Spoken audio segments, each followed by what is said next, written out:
You're listening to the Huddle Up Podcast with Chad Jensen and Zack Kelberman. Join Broncos Country's deep divers at milehighhuddle.com and sound off. And now it's time to drop some knowledge.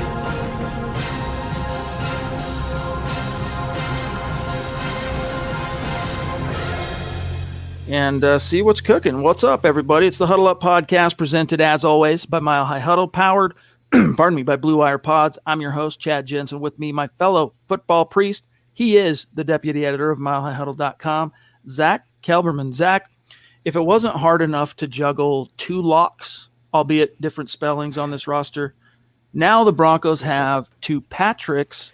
Tell everybody about the rush linebacker the team poached off a practice squad today.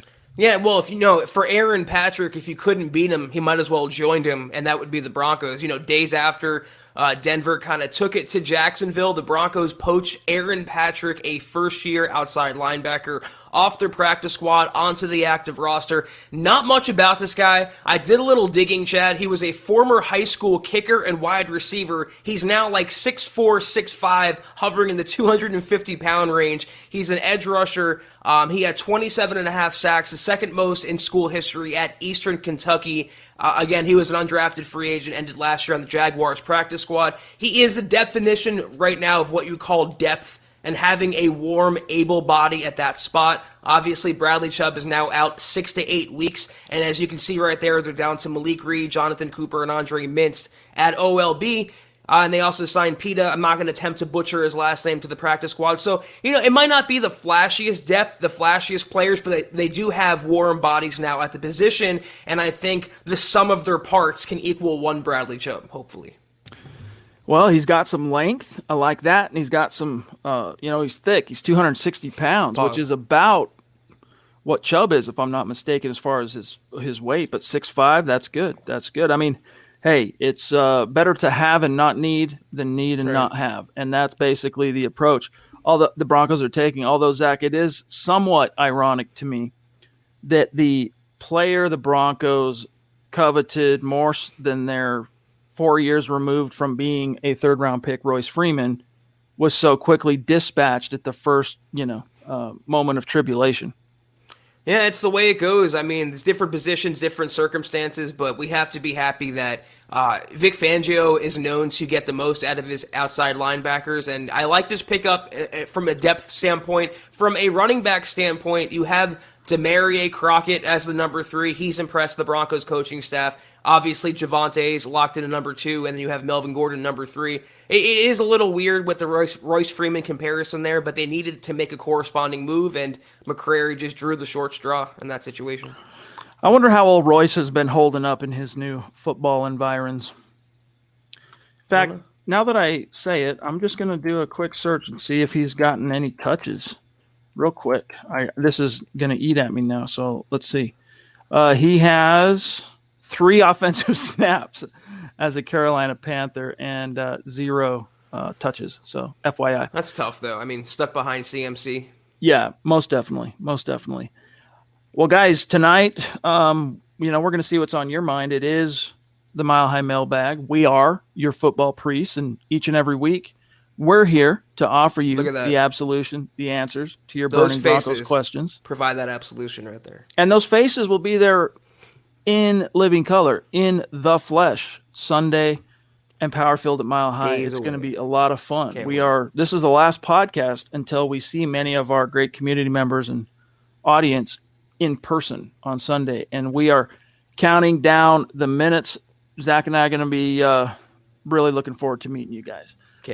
Before we dive into a few things, we got to real quickly say thank you to the presenting sponsor of tonight's live stream podcast, and that is BetQL. Guys, have you caught the fever of what has become just a new wave? 15 years ago it was fantasy football. Now it is online sports betting and gambling. If you want to give yourself the best chance possible to beat your bookie and win your bets and thus stave off losing money, make as much money as you can when you do make a wager, you need BetQL. Download the BetQL app. It's the only app you're going to need to make the smart bets Google Play, the App Store. You can find it there. The way it works, and this is the thing I love about it the most, is BetQL has an algorithm called Best Bets. And what it does, it's a computer model that scans over 350,000 unique bets per year. You don't need Dustin Hoffman and Rain Man. You've got Best Bet. Gives you the best recommendation for every game across all major sports. So you're never wondering, is this the right strategy? And if you do go with it, you understand the strategy. You're not just blindly wagering into the abyss. All right. And so make sure if you go to the App Store or Google Play, BetQL, and Zach, it covers everything from spreads, over-unders, and even player prop bets. Yeah, it's a really, really cool service that provides the sharp data so you can see who the pros are backing, as well as line movement so you can jump on betting opportunities in real time. BetQL offers team summaries which highlight previous success against the spread and the over-under, as well as breaking news when your lineups change and injury statuses are updated around any sports platform. Plus, with BetQL, you can save all of your picks in one place to track your success and winning streaks and view your rank on BetQL's leaderboards. That's right, guys. So give yourself that betting edge on game day. Head to the App Store and Google Play right now. Download BetQL. And then also, if you're on a browser, you can navigate to try.betql.co/MHH. I know it's a little convoluted if you want to get started now. Or the easiest thing, the best thing to do, download the app, and at checkout, just make sure you use the code MHH, and you will still get that 25% off any and all BetQL subscription offerings. Yeah, last thing, Broncos country, be sure to check out BetQL's BetMGM offer in the description of this video in order to receive a free year of BetQL and download the BetQL app. Use the code MHH at checkout for 25% off and arm yourself with all the weapons you need to beat your bookie on game day. Guys, tonight we do also bring good tidings because we are rapidly approaching the goal of 250,000 stars on Facebook. We are almost at 75%. Last night we were at 70%, and that was 66% of the way through the month. Here's where we stand now. We're at 74% complete. When we reach the goal, and I maintain that optimistic mindset, when, not if, we will raffle off a Justin Simmons jersey. And the only members of this community that are in the running are those who contributed to the Stars goal. And fortunately, Facebook is very helpful in helping us to keep track of that with a bona fide leaderboard. So here is who is going to have the most tickets in that hat when the time comes. Michael Ronquillo down there in Tucson, Arizona at number 1. Samisi Muti at 2. Zeus McPeak at 3. Randy Jones at 4. We're really bummed we're not going to be able to see Randy on Sunday, but he does live up in Alaska, and we understand that's a hop, skip, and a jump. Joshua Shadow at 5, Travis Weber at 6, Gary Leeds Palmer at 7, Claude Riley at 8, Chris Hernandez at 9, Shane Daniels at 10. And then you can see just a few of the names here just outside the top 10. But all these folks, you're going to have plenty of tickets in the hat from what I can see here. So that's Facebook, guys. And as you know, we are also doing it for YouTube for our Super Chat Superstars. We do have a graphic that will get queued up right here. And today, let me go ahead and get rid of this banner real quick so you can get a full shot. The way it's going to work on Super Chat is it's not working toward a goal. It's at the end of this month. We'll take the top 5 finishers cumulatively on Super Chat. Those 5 names go in the hat, drop ticket, boom. They get a Justin Simmons jersey as well. But what's really cool is you can see here is you can see your top 5, right? Michaela at 1, Chris at 2, Mark Langley at 3, Zeus at 4, Seth Harmon at 5, the Queen at 6, right? And you can just kind of see who's outside the top. But at the very top of this graphic, very, very cool, you can see the risers. All right, you can see, for example, that Naj Altaf has leapfrogged. He's moving up the boards. He's at number 7 right now. Look at Isaiah 1127, who's come on strong lately. He's moved 4 spots. Look at Vincent Pawlowski, freaking leapfrogging 69 spots to 28. Nice. And Tony D.A. jumping 44 spots. So props to you guys. Thank you very much. And we look forward to, at the end of this month, we'll do it live on camera. We'll raffle those 5 names, whoever finishes top 5. All right, Zach. Let's see what's on everybody's mind real quick. Shout out here to Stu Meat, who's kind of updated his handle here. iBomb Atomically. atomically, cool, dude. Super sticker. I wish I could see what the sticker was, but either way, thank you for the super chat, bro. You the man.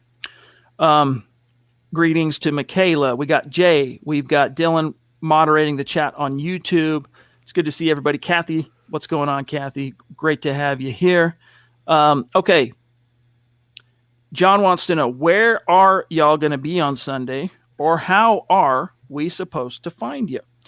So, guys, first of all, don't get too caught up wondering where are we going to be in a sea or a throng of orange and blue. It's not going to be hard to find us. Look for the big blue tent with the MHH logo, State of Being. You'll see it. But to be as specific as possible, I'll tell you right now, here's a graphic on screen that you can see. September 26th, big old MHH tent in the Southwest parking lot tailgate and Power Field at Mile High. And I'm looking at now Lot D. All right, Lot D that's where we're going to be. Lot D. So remember that. I'll update the graphic so it says Lot D, but we look forward to seeing you guys. It's going to be fun. The big old tent in Lot D. Okay. I'm just seeing some funny stuff here. All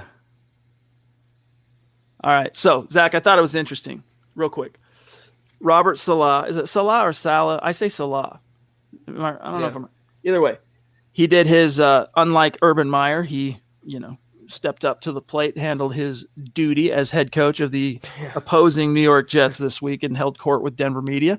And he talked about how when he was on Vic Fangio's staff back in Houston, so when Vic was the defensive coordinator there, he was hired as a young defensive coach, and he went to dinner with Vic. I'm sure there were other people there, but he was actually in his own head, was Robert Salah, tripping because Vic, quote unquote, didn't say maybe 2 words to him is all he got. And so he thought, man, this dude does not know who I am. He must not be appreciating what my contributions are. Only to then at the end of the dinner, Vic looks at him, hey, this was a lot of fun. We ought to do this again.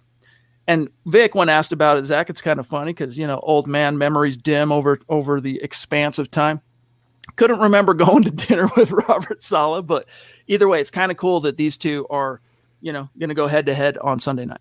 I also thought it was really funny about Urban Meyer. They had a pregame handshake where Urban said, it was caught on NFL Films. He said, every team's like Alabama. It kind of lends credence to those who believe that Urban's heart isn't in it and he might have made a giant mistake leaving the college ranks. It's a different set of fish in those waters when you go from college to the NFL. I thought that was really, really funny and really telling there. But Robert Salah, I think he's on the right track in New York. I really liked him in San Francisco, and I think the Jets made the right hire. I also like what he said about one Teddy Bridgewater. So complimentary Robert Salah was. This is a defensive mind, too, guys, keep in mind. And he said he is one of the most underrated quarterbacks in the NFL. I like hearing that from opposing coaches. I like the Broncos quarterback finally getting some recognition and the Broncos being their connotation with a quarterback, not their defense for once. So I thought that was nice from Robert Salah, and I look forward to the matchup on Sunday. The way it's been the last 5 years, even with Drew, following his best moments, we'll say, anytime the opposing coach has been asked about the Broncos quarterback, it's like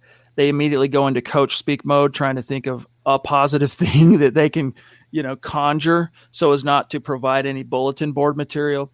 And you could tell from Salah, his comment on Teddy, like it was the genuine article. Like that's how he really thinks of Teddy Bridgewater. Max Power from across the pond, super chat superstar checking in. Appreciate you, buddy.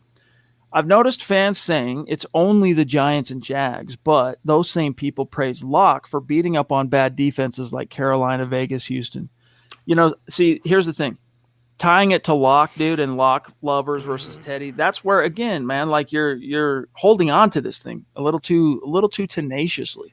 Let me say this. There are people saying, hey, man, and we've even said, pump the brakes a little bit. We wanted everyone to enjoy these wins because it's been so, it's been a little bit of a drought in the Mile High City. Hey, enjoy these wins. Don't get out over your skis like Dennis Green. Don't crown anybody yet. If you want to crown their ass, crown them, but don't. We're telling you, hold off, pump the brakes a little bit.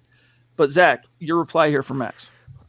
I just have two quick things to point out here, and of course, Max is factually incorrect. We both praised the Giants' defense for being quietly underrated, and it was impressive how the Broncos moved the ball almost at will against them. Second of all, the Carolina game, that Carolina defense, I think it was a few weeks before the Broncos game, they blanked Seattle and Russell Wilson. They also held the Vikings out of the end zone, I believe. So they really weren't a terrible defense. Context matters, facts matter, and especially when you're trying to push your own narrative. It's what you do, though, Max. Hey, Max, you still got a spot in my heart, though, dude. Much love. It's all good. Kenneth Booker, Mile High Huddle, former Super Chat superstar turned Mile High Huddle staff writer, has a burning question here for us, Zach. Which player filling in for an injured guy has the best chance of keeping that job? Is it Patrick Sternad? Is it Justin?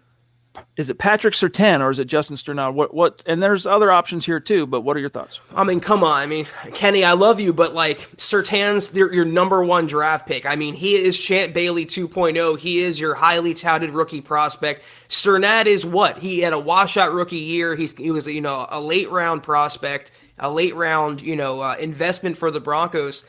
I don't think you can compare the two, Chad. I mean, I think Sternad can grow into maybe a quality starter a la Josie Jewell, but Patrick Surtain has perennial all-pro upside. I mean, maybe even Hall of Fame upside. First preseason game, pick 6, first regular season start, interception. I mean, how could you compare the two? It's apples and bowling balls.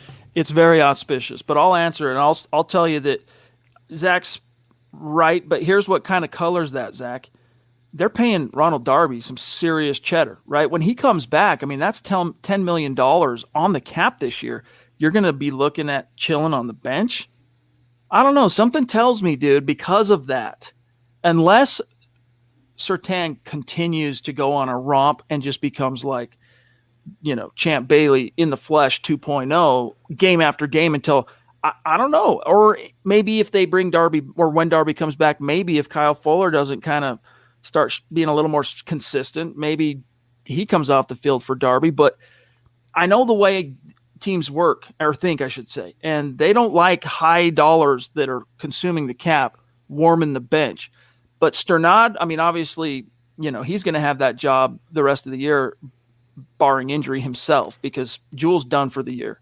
And then behind Jerry Jeudy, I mean, it's the next man up. I mean, you could view Timmy P and KJ Hamler basically on the same plane. Even if Jeudy never got hurt, they're at the end in the final analysis, they probably end up still getting very similar touches and reps and snaps as if he hadn't have gotten hurt. But that is an interesting question to ponder, Zach. What's going to happen when Darby comes back relative to Patrick Surtain? Well, is it a foregone conclusion that Sternad will hold down the job when you have Baron Browning in the mix? Now you have Micah Kaiser in the mix, Chad, as Fernando points out here. I don't think it's a foregone conclusion. I like Sternad. I think he can grow into something decent, starting quality, but there's also other players the Broncos invested in, and you can look at a third-round investment of Baron Browning as maybe an indictment on Justin Sternad as a long-term piece there. Patrick Surtain, though, I mean, the talent level, the upside you're talking about is just astronomical. And at least the Broncos are in decent salary cap shape where if they have a $10 million backup, they can afford to have a $10 million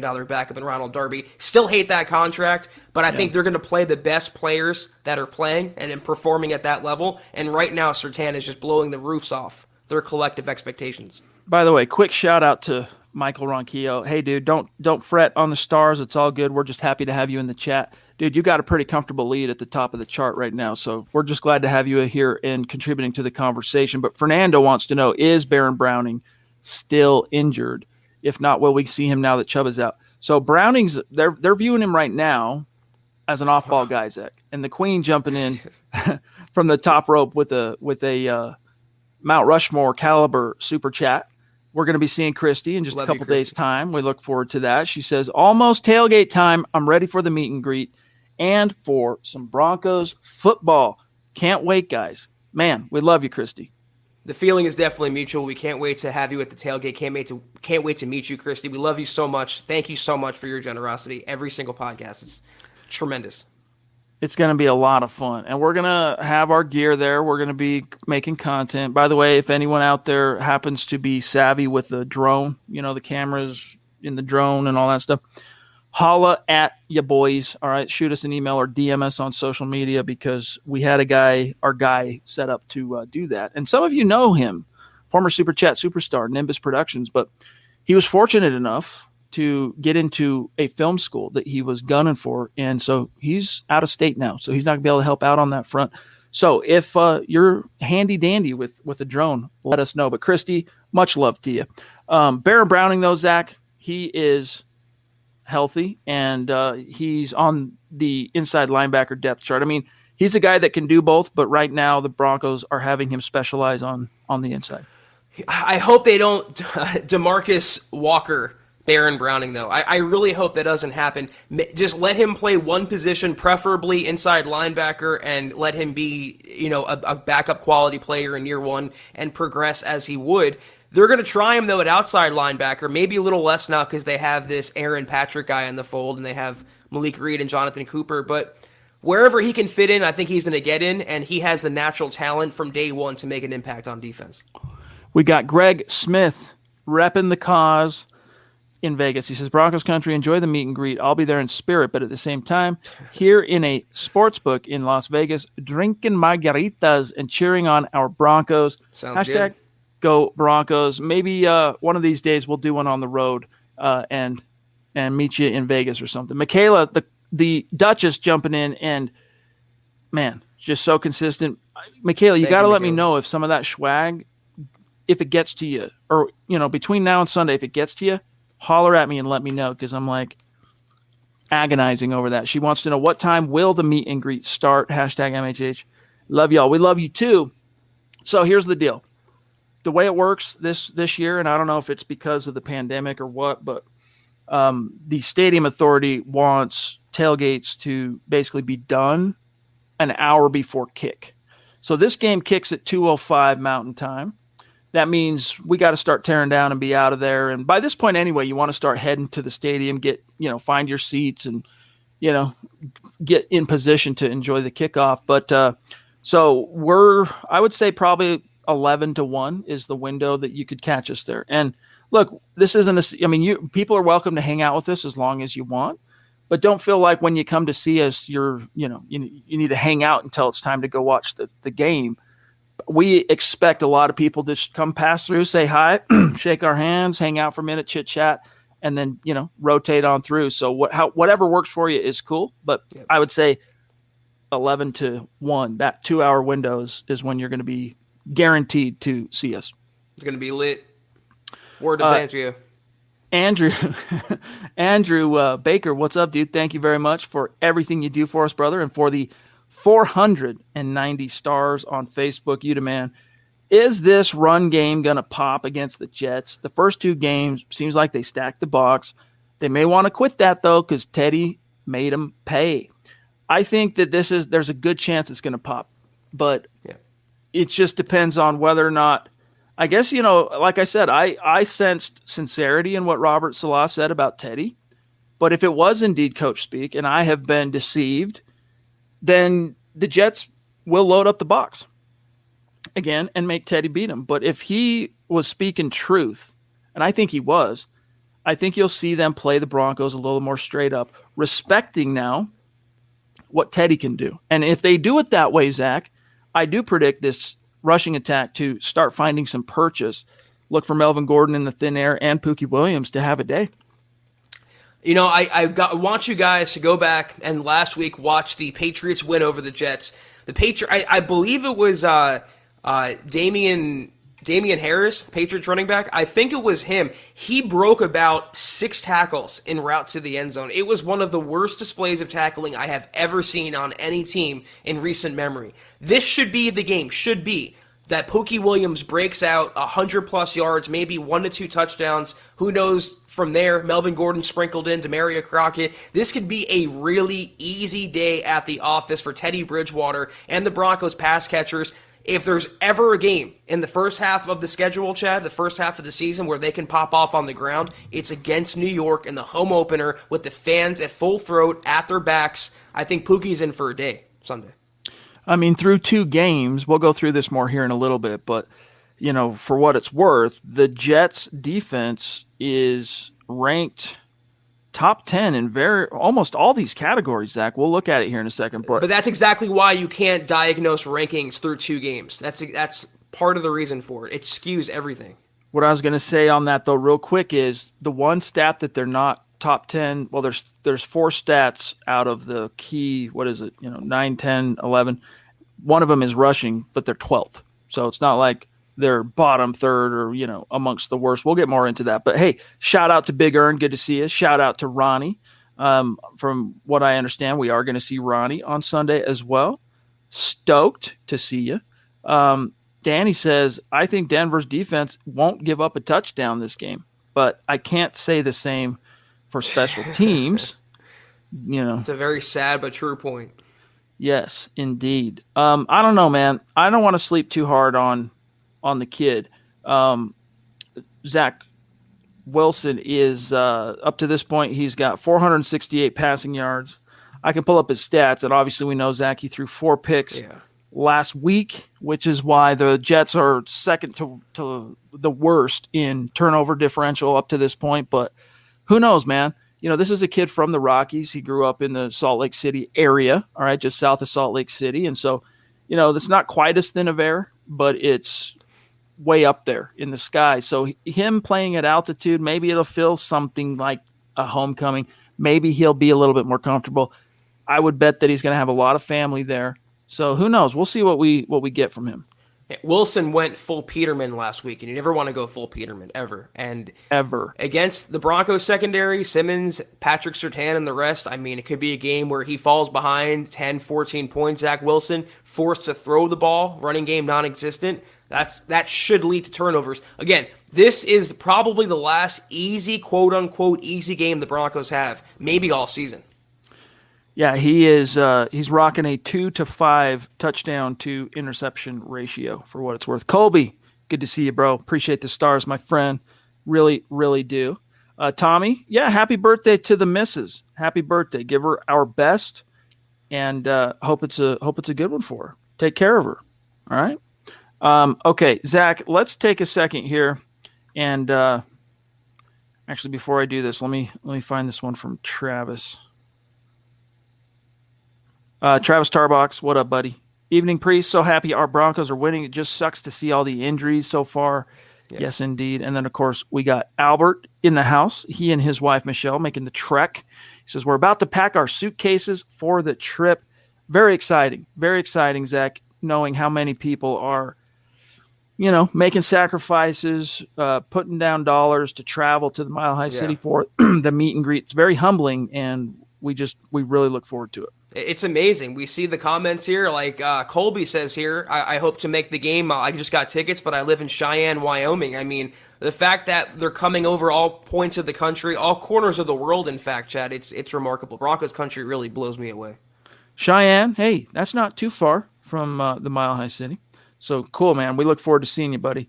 Real quick, Zach, let's take some time here and analyze this, all right? Because we are at 28 minutes. We're at about the halfway point. Let me blow this up as best as I can get it. Look at all that green. Love it. All right. Broncos and Jets head-to-head comparison. A reminder here that the statistics in green signify top 10 ranking. Statistics in red, bottom 10. And then if it's in the black, that means they're middle of the pack. All right. So let's start with the turnover margin. Your Denver Broncos, believe this, as unbelievable, as inexplicable as it may seem. Zach, +2 in the turnover margin, which ranks them top 5 in the NFL right now. That's one of the reasons this team is 2-0.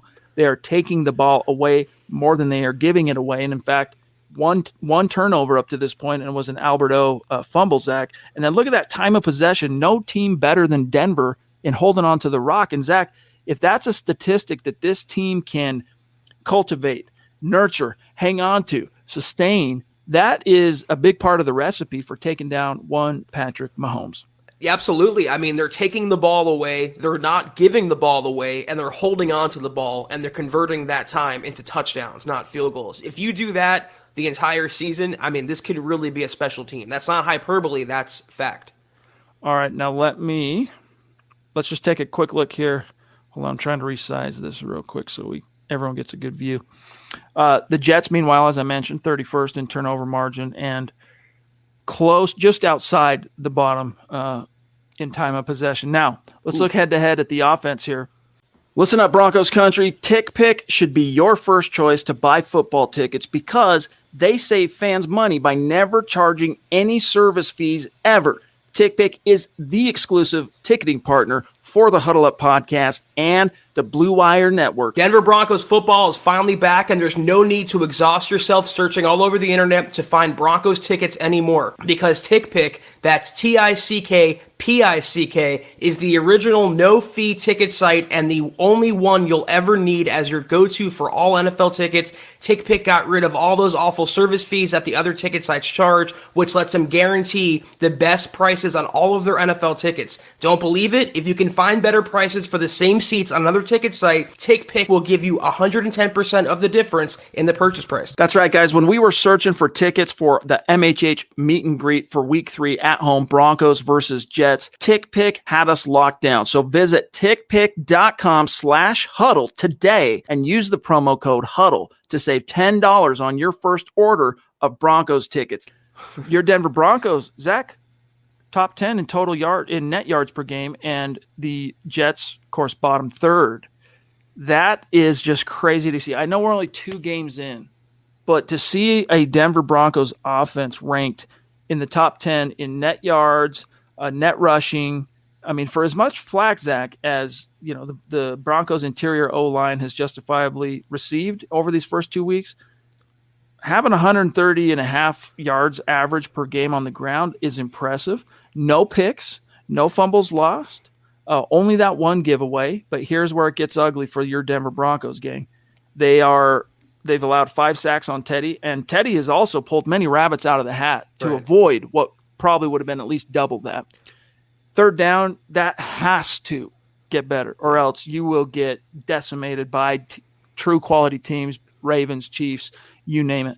And then red zone percentage, all right, it's still very young. These numbers are going to start averaging out over the sample size, stretching here, but also ranked 23rd. Those areas gots to improve.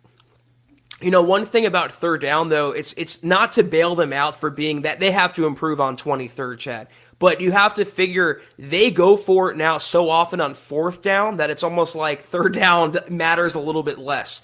They have to get better, but, Fangio being, Riverboat Vic every game certainly helps having another opportunity. And if you go up for a second, what I'm impressed by is the Broncos at yards per play. I think it's 11th, yeah. See, that's what I wanted from Pat Shurmur. It was never about Teddy Bridgewater for me. It was about Pat Shurmur being aggressive, opening up the entire field, getting the playmakers involved, and stretching teams north, not horizontally east and west. So I'm encouraged by that. I mean, they're averaging, I know it's early 2 weeks, but 400 yards a game. It's like, what team are we watching? Is Peyton Manning back there again? It's encouraging. It's signs that are going in the right direction. I'm not reading too much into 2 weeks against two, shall we say, subpar teams. Is that fair to say? But all that green there, Chad, I love it. No interceptions. I mean, their rushing is top 5. They're top 10 in net yards per game. How could you hate on that? You improve third down, you improve red zone. It could actually be a high-caliber offense we're watching this season. By the way, shout out to BG, a Mount Rushmore superstar, who is expressing his gratitude that football is back, and we feel you on that, my friend. Here, real quick, Savage Boy Kev, and then we'll go through more of these numbers here on Twitch. Why do people call us pretenders by going 2-0 after the last time we lost to those teams? That's true. The last head-to-head, Broncos lost to Sam Darnold in New York, New Jersey. And let's see, the last game against the Giants was that bitterly disappointing embarrassment on Sunday Night Football when you had the 0-5 or 0-6 Giants roll in. I believe that was the last meeting and decimate this team. But the answer to your question, though, Savage Boy Kev, is this is just the way it goes for a team that's coming off 7-9. Well, let's go back. 5-11, 6-10, 7-9, and 5-11. It's that sample size really needs to start having some roots, some depth to it before you're going to see anyone on the outside really saying much at all as far as jumping to any positive conclusions, and that's fine. Let them keep talking smack. Let them keep sleeping on the Broncos. Zach, let them hate, as you said. So I wouldn't trip too much on it. And really, Zach, all the Broncos can do is handle the guys that are in front of them on a given week. And they have done that with gusto. They haven't just narrowly beat these teams. They've beaten both teams handily. And Zach, the other thing that's really cool, and this is something you brought up that really stuck with me early in this week, is as the Broncos are starting to suffer losses in the face of attrition here, right? Their guys are getting hurt. That's going to bite them at some point, right? Because look, Justin Sternad, he's not Josie Jewell, or else he'd have been starting. Go down the line. Maybe Surtain's the only guy that you can't really say that about in terms of who's going to be replacing a starter. But by winning these teams these games that they're supposed to win, Zach, whether anyone out there on the outside wants to give them credit or not, buys them a window of time, buys them a little breathing room, a little rope for when those chickens come home to roost. Maybe you fall to the Baltimore Ravens, but you know what? Because you don't have Judy or you don't have Jewel, whatever, Chubb, however it shakes out.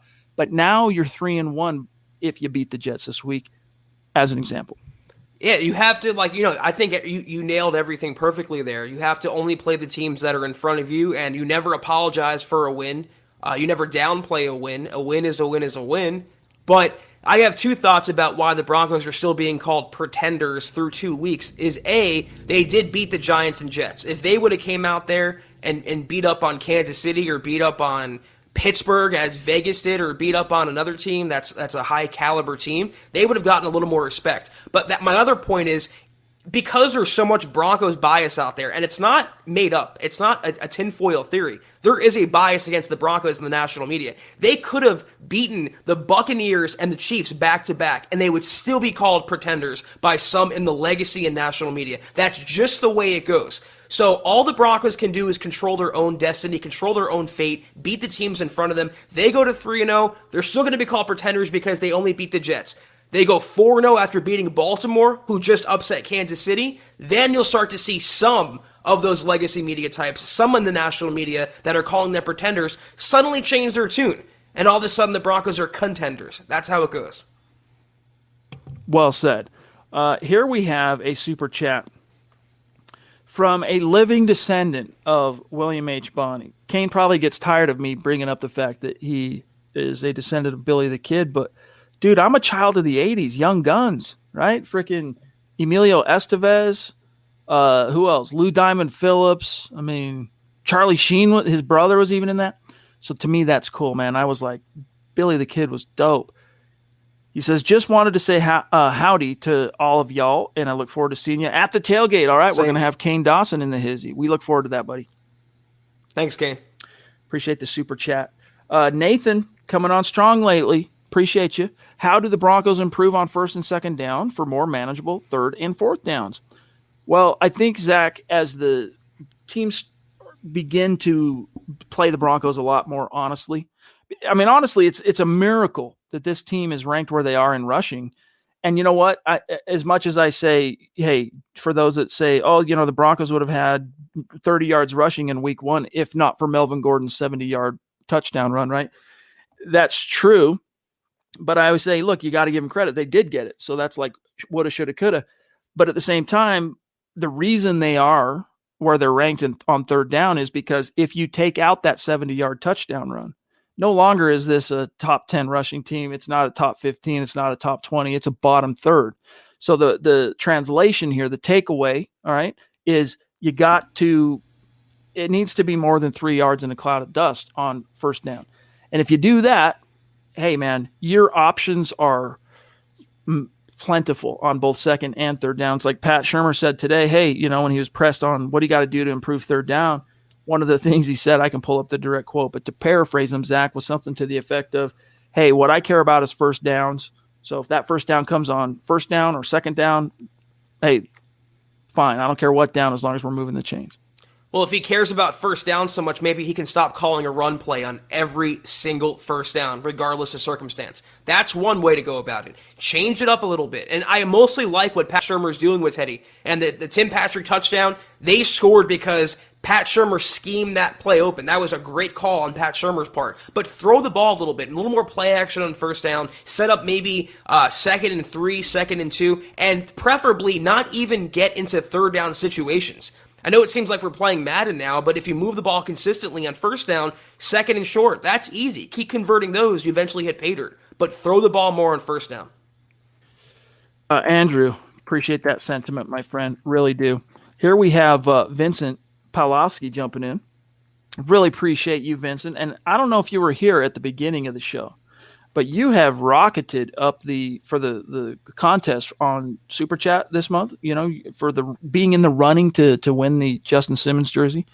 You have leapfrogged many, many competitors. You're ranked currently 28, but up until this week, you were 97. You moved up 69 spots. Remember, the top 5, their names go into a hat to win the jersey.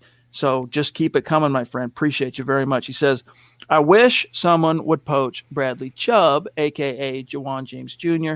How long are we going to put up with this? I understand the frustration, Vincent, but, buddy, that's not quite fair. It really isn't. Like, Jawan James took the money and then literally provided the Broncos 62 snaps. That's it, right? Bradley Chubb has had some terrible luck with the health, the injury bug and whatnot. But he's always tried to fight back. He tried to give it a go last week, despite the ankle, which it's not the same ankle. This is a big misnomer.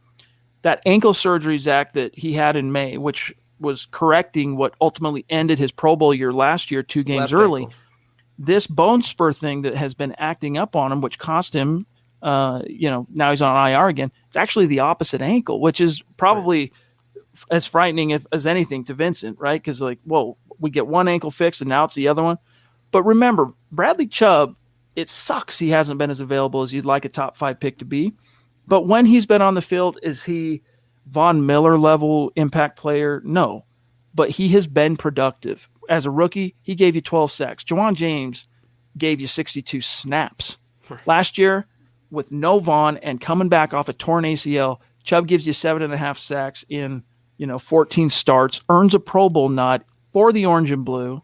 So, give him a little bit more credit, but it is alarming and it is disappointing, Vincent. We do feel your pain on that, but give him a little bit more due. For those who are clowning or Bradley Chubb or criticizing him for having dual ankle injuries, tell that to Carson Wentz in Indianapolis. I mean, he sprained both ankles somehow, and that's infinitely worse considering the position he plays. I don't really understand why someone. I get it. I'm not surprised that someone in Broncos country are willing to now cut the cord, give up on Bradley Chubb. He was the second coming of Von Miller a few years ago, and now he's Jawan James Jr. Well, correct me if I'm wrong. When James had a knee injury, he wouldn't go back in the game. He could have played again and chose not to. The reason Bradley Chubb had a re-aggravation is because he insisted on playing through his ankle in bad conditions a little too soon. He's the one that pushed the medical staff and the coaching staff to go. So I wouldn't call him Jawan James. I would call it really bad luck. I would not even say injury prone, Chad. Injuries are a part of the game. Is Von Miller injury prone because he had an ACL early in his career? I hate that label. I mean, that's what Broncos country was putting on Demaryius Thomas. They were putting on Phillip Lindsay. It's a popular diss when you don't like a player anymore. It's like an old toy that a kid has that they put in the corner and don't want to talk about or interact with anymore. And they slap that label on, injury prone. Done. Gary, dude, it sucks that you won't be there, but prayers up for you. He says, I got a heart problem, so I'm waiting for surgery. Hey, brother. Positive vibes, sucks. Prayers up. Yes. This too shall pass. I have no doubt you will be no worse for the wear, and a new and improved Gary once you get through that, my friend. But prayers up. Let us know if there's anything we can ever do on that front. Holler at us, okay? Real quick here, Zach, and then we'll get back to some stats. We've got BG saying, again, thank you, Brian. Hot take. Can we win a game without any player landing on IR after the game? I know, right? I know, man. Two weeks in, you lose 2 starters, both times to injured reserve. It is alarming. Let's hope this is the week where that ship turns around a little bit. Let's hope this is the week where the Broncos can pull some starters in the second half of the fourth quarter and get some rest to Bridgewater, get him out of harm's way, get the running backs out of there. I agree with the sentiment here. Get out of a game without a major injury, please. Here is Robot of Doom on Twitch. How cool would it be if the Super Bowl was Carolina versus Denver? Not just a Super Bowl 50 rematch, but Teddy versus Sam Darnold, the guy, one replaced. And then yes, you woke indeed. up. And Zach, think about this. If the Denver Broncos reach 3-0 and if the Carolina Panthers reach 3-0, it will be interesting to see the contrast between the different headlines in those markets. If that happens, we'll talk about it next week on the show. It's just like, love your Robot, but like Super Bowl, we're talking about Teddy versus Sam Darnold. We're talking about Carolina in the Super Bowl.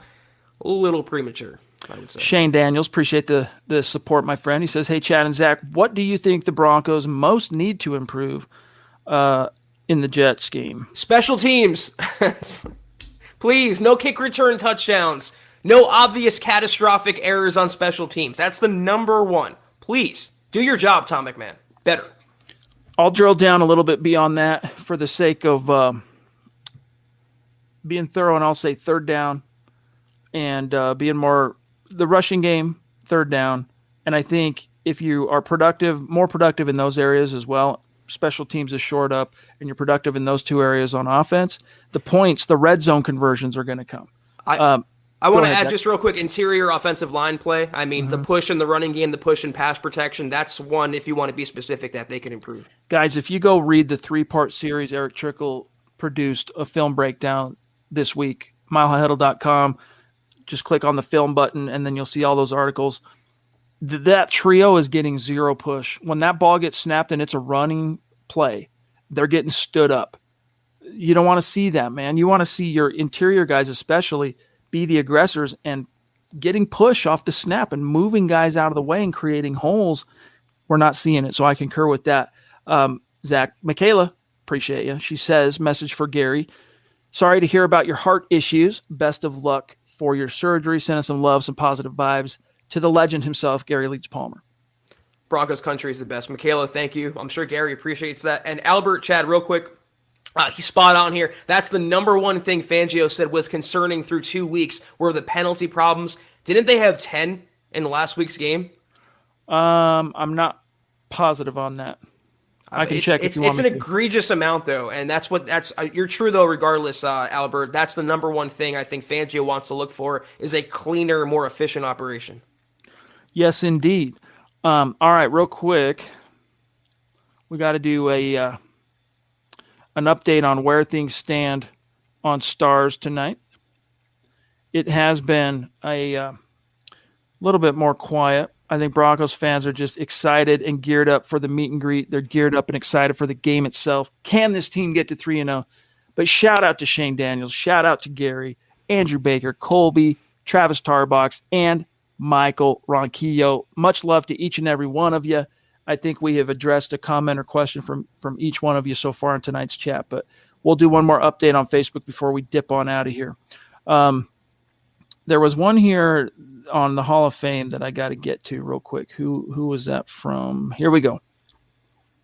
From John Havlicek on YouTube. I don't think much of the Hall of Fame selection committee when Randy Gradishar has not been selected.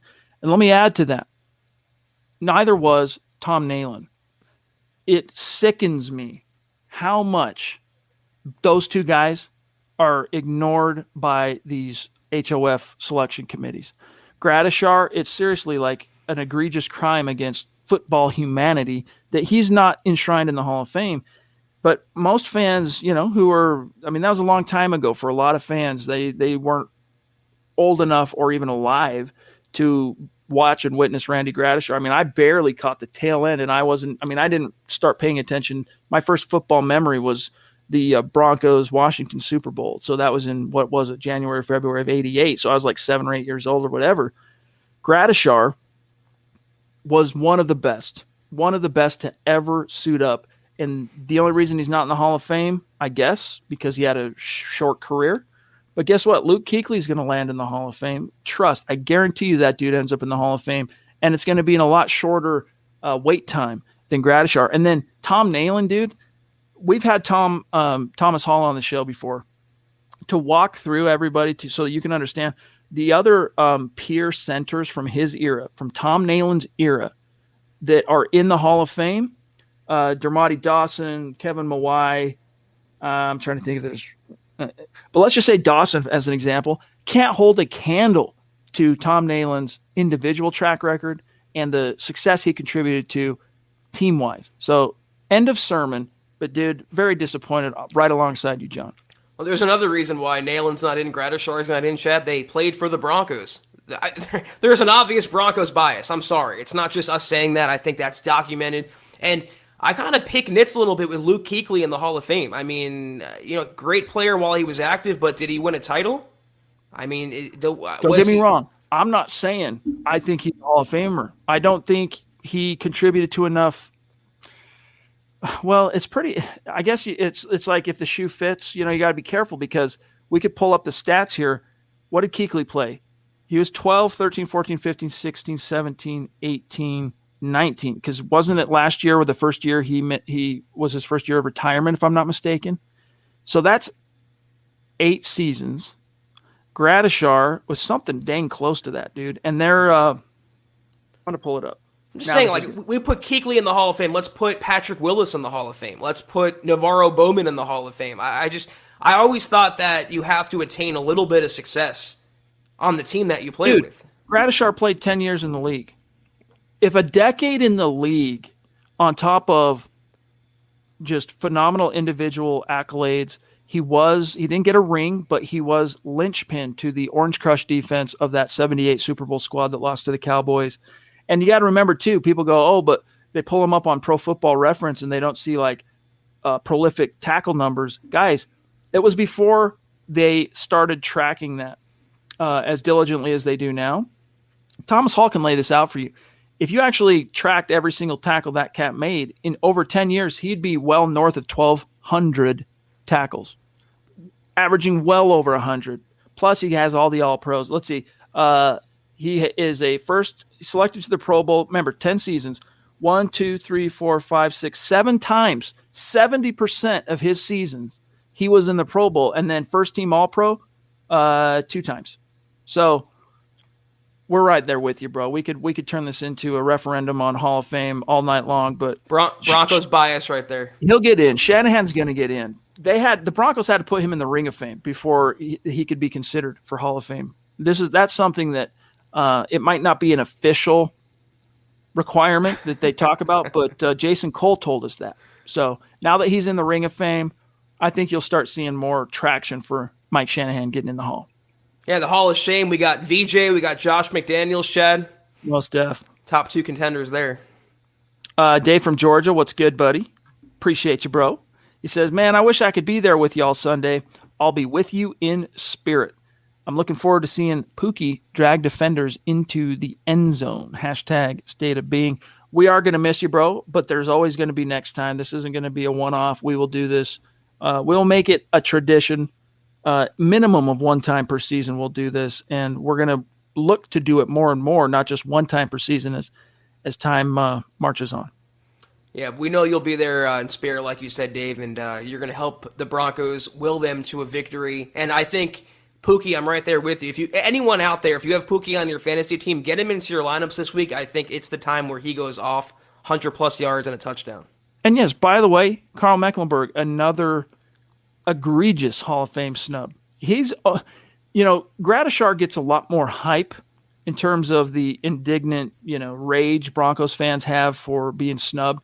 Mecklenburg's argument is damn near as bulletproof, to be honest with you. Only the difference is Mecklenburg started all 7 positions in the front 7. Mecklenburg also started on 3 different Super Bowl teams. No, they didn't win the Super Bowl. They didn't emerge victorious, but he has a legit argument. 5 first-team All-Pros for Luke Kuechly, by the way. So that's to Gradishar's 2. So then people are going to say, well, hey, but, he got 5 first-team All-Pros. Which one do you value more? Back then, there was no fan vote on the Pro Bowl in Gradishar's time. So the only people voting in the Pro Bowl, unless I missed my mark, were the players and coaches. I believe. I could be wrong on that now. Now something's buzzing in the back of my head. But I know fans were not polled. There was no method to which fans could really contribute to that. That was before the internet. The NFL's not getting on the phone and calling NFL fans across the fruited plain. But I digress. Let's grab BG here. Some of our best rosters in Broncos history have had bad special teams play. Super Bowl 33 is an example. That's the Falcons Super Bowl. But as long as our defense and offense keeps playing this good, I'll be okay with below average special teams play. Zach? I don't accept mediocrity. It's just like they're so bad compared to even Pat Shurmur, to even Vic Fangio. When you're that bad in comparison, when it's the number one detriment on your team and you're costing your team points, and you can lose a game based on that, Chad. I mean, if the ball breaks a certain way, a touchdown can swing a game. So I wouldn't expect below average or want that. I want them to be as good as they can be. And until they change out their coaching there, it's not going to happen. Zach, we are at 54 minutes, so let's finish up these statistical comparisons and what insights can be gleaned, and then share some of our keys to victory. And then, of course, we'll be seeing a lot of you on Sunday, and we can talk more about the keys to victory, but not everyone. In fact, most people aren't going to be able to be there, so let's do this first. Real quick, the Jets offense, not scaring anybody, right? Look at all that red, meaning bottom 10. They haven't lost a fumble, so, Zach, they got that going for them. But nice. Let's look at these defense head-to-heads. Now, that's Robert Saleh's calling card, right? He is also a defensive-minded coach. He was the brainchild behind that Kyle Shanahan's Super Bowl defense that couldn't quite get over the hump. But nevertheless, the Broncos are ranked third in net yards per game, fifth in yards per play, fifth in points per game. They're only relinquishing 13. Small sample size. That number is going to change as time marches on. Net rushing, fourth. Net passing. I mean, what are they not top 10? Sacks, they only have 3. Vaughn's got them all. And third down. Now, third down, that's a number I could see getting better as the sample size improves, especially if Malik Reed can start carrying some water and Draymond Jones can show up and start converting some of that potential. And, I mean, Draymond makes high-impact plays, Zach, but unfortunately, not a lot of them come in those critical moments, right, where you need it to be like a third down or something like that. But and then red zone, they're tied for fourth. All right, they're only allowing a touchdown on 33% of teams' trips inside the 20. Meanwhile, the Jets, lots of green, but they haven't picked off a pass yet, and they have only one fumble recovery. So that's really hurting them. But look at that on third down in the red zone, Zach. That's striking. Yeah, again, sample size matters here. They only have one takeaway, and the Broncos in the red zone, or at least on third down, the 19th, that's the number that jumps out to you. Shelby Harris, for one, has to get better. He has to be a little more dominant, Chad. He got paid that contract. I advocated for him, as did you, but he's really not producing. He needs to come up clutch on third down. If he does, that number would shoot up into the top 10, I think. But the Jets, like you said, that's Salah's calling card there. So I'm not surprised we see some green. They're pretty stiff in third down in the red zone, and the Broncos, that's where they struggle, third down in the red zone. So it's going to be maybe not an explosion on offense, but the Broncos should be able to move the ball and capitalize. Yeah, maybe Shelby needs to put down the Blue Yeti podcast microphone and focus more on justifying that $11 million per year, right? Leave it to us, Shelby. Save the podcast. Hey, we'll handle it in season for you, Shelby, and save the podcast content for the off season. But for those who aren't live with us seeing this, the Jets are ranked third in third down percentage and second in red zone. Don't scroll down. No. I know. Here we go. Well, we might be surprised. Let's look. I'm not surprised. 31st and 32nd. Nope. So they got 2 first rankings. Field goal percentage. Brandon McManus is tied for first because he hasn't missed one. Punt return average against 2 yards. So that's good, Zach. On punt returns, with the plosive there. On punt returns, they're only allowing 2 yards per return. Small sample size. But in kick return against, look at that, dead last, 46.5 yards on kicks. So they're doing something right, Zach, on punt returns. Kick returns, though, what the Sam Hill? They don't have a yard. They don't have a yard on kick returns? What is that about? Yeah, the Denver Broncos have not yet advanced a kick. They haven't matriculated the ball on a kick return yet. Wow, and 32nd on kick return average against. So blow up the kick return unit on both sides. It's pretty terrible. Meanwhile, the Jets are top 10 in 1, 2, 3, 4 categories and bottom with one of the most crucial, bottom 10 in field goal percentage. Their kicker is only hitting 60, just shy of 67%. And then last thing here, Zach, penalties committed. Denver bottom 10, and the Jets, let's see, opponents' penalties committed. So 12, and that's tied for 23rd. Penalties committed themselves is tied for 12th. So there you have it. See, that has to change. I mean, we talk about stats being a little overblown right now, but that doesn't matter the quality of opponents' penalties. That has to change now. They can't be bottom, half of the NFL in penalties. They can't average 9 a game like they had against Jacksonville. They have to be more efficient. They have to clean up their operation. All right, that being said, as we're about out of time here, keys to victory, Zach, it doesn't need to be 3, doesn't need to be 5, but what has to happen for the Denver Broncos to beat the Jets on Sunday? I'm going to quote Belichick here. Do your job. That's all they have to do. You play Broncos football like you played against Jacksonville, like you played against the Giants, you will win this game. Special teams shouldn't matter in this game, Chad. It shouldn't even come down to that. Nowhere close. The Broncos on paper and in reality are a much better team than the Jets. The Jets aren't the worst team of all time, but the Broncos, even shorthanded, are just so much better from a talent standpoint and I think a coaching standpoint, yes, including Pat Shurmur and Tom McMahon. So just do your jobs. Teddy, be steady, Teddy. Take your shots down the field when you can. Make plays happen in the pocket. Lean on your running game. Let the defense be the defense. And they should have no problem, Chad. I know it's kind of a cop-out answer, but just copy the template you had against Jacksonville over to the Jets, and you'll win going away. Here's what I'll say. Keys to victory, first and foremost, this has to be the game where it's not just Vaughn getting after the quarterback. It can't only be Vaughn producing pressures, sacks, all that.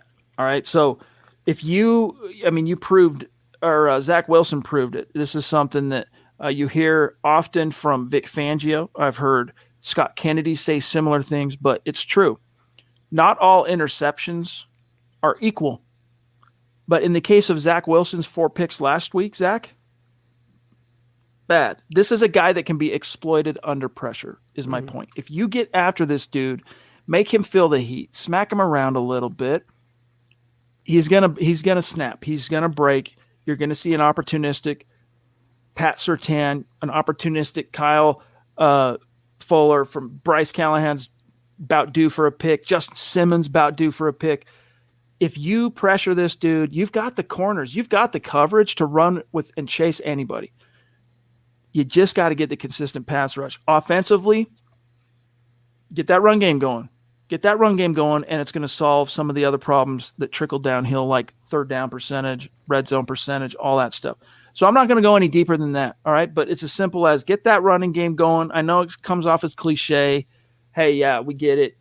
Key to victory, establish the run. But whether the Jets decide to sell out and stack the box like the Giants and the Jags did or not, in the thin air, a team traveling from the East Coast, right, sea level, no humidity, thin air, mile high, this is where you should be able to really start finding some purchase on the ground.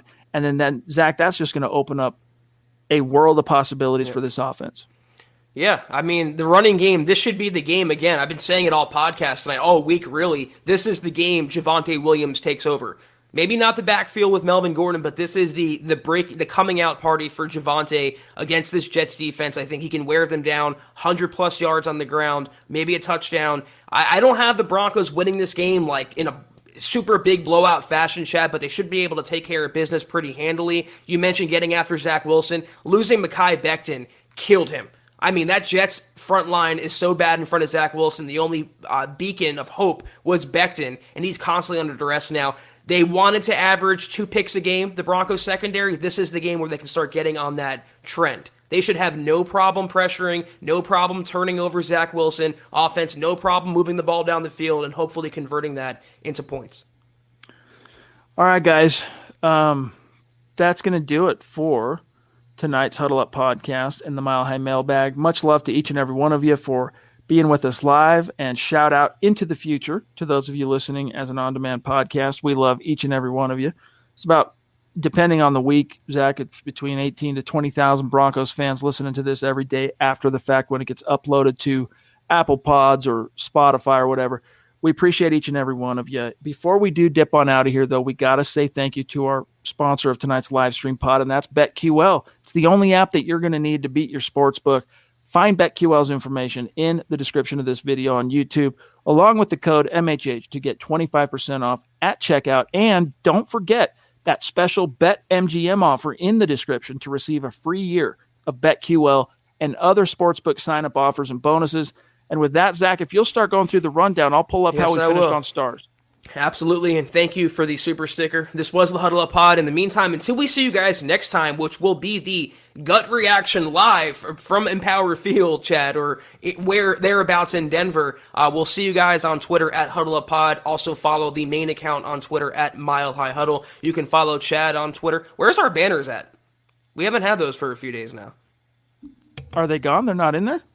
It's not under our names. Anyway, you can follow Chad on Twitter at Chad and Jensen. You can follow myself at Kelberman NFL. If you haven't already, go to huddleuppod.com and get your swag on. Get yourself a nice football pre-shirt. Very comfortable, very nice, and it fits really nicely. Also get yourself a trucker hat, dad hat, coffee cup, hoodie, anything and anything you can dream up is in that store. More on the way. Also, Facebook.com/Mile High Huddle. Hit that big blue button. Become a supporter today for our VIP content.